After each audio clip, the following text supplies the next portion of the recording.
Hartmut, the technology sector is expected to be an area of focus. Big investments expected there as well. How do you play this?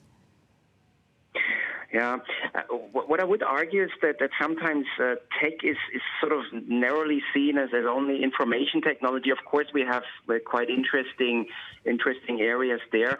But again, coming back to my earlier point, and apologies if it wasn't so audible. So one of my hopes also for the plenum now is that we're getting more detail. How much will be spent in which areas for China to reach first the carbon peak and then eventually neutrality. That could be very, very interesting. So that's also technology. Solar, of course, is one thing that comes to mind.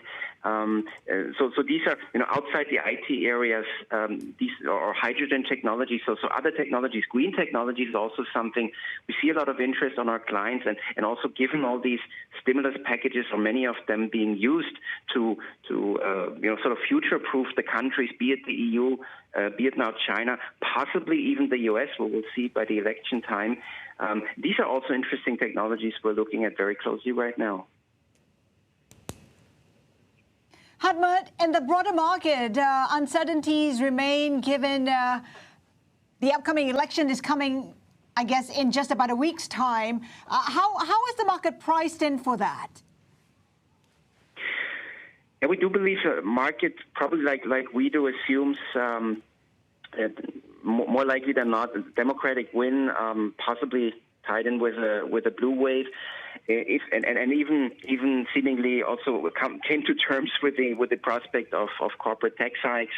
So that seems to be mostly been digested by the market right now. But also here, pretty much like the plenum this week, and if Joe Biden comes for me, a key delta, a really big delta, is this $2 trillion climate plan that he has talked about, which, by the way, also again has repercussions to our region, because yes, the U.S. has maybe some solar companies, but if you look at how the chain is concentrated, it's mostly China, really, right? So it's going to be an interesting area when you want to produce green energy, maybe also by solar, but you need also to rely on Chinese companies to do that.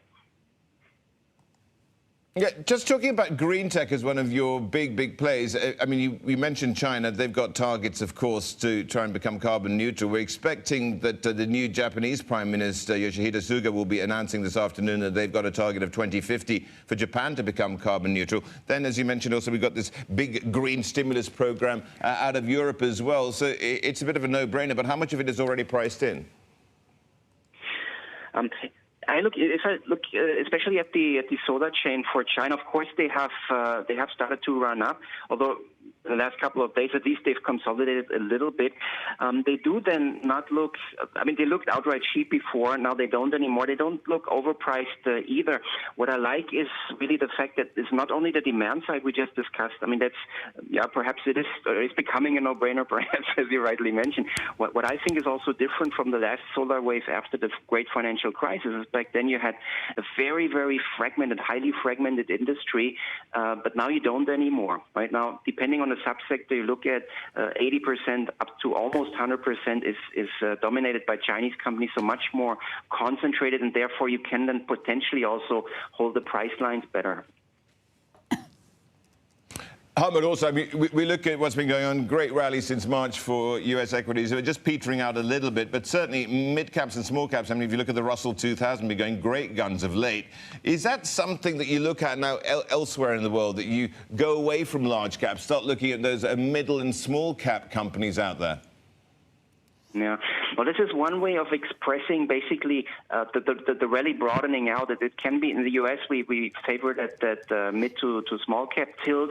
They have lagged. Right? We all know that the big probably five or so a handful of stocks have really pulled the markets mostly. And we have other areas. I'd like to mention the UK in this context, where is really sort of the main port of value there. So probably wouldn't take much. We have seen a couple of days now when maybe some good vaccine.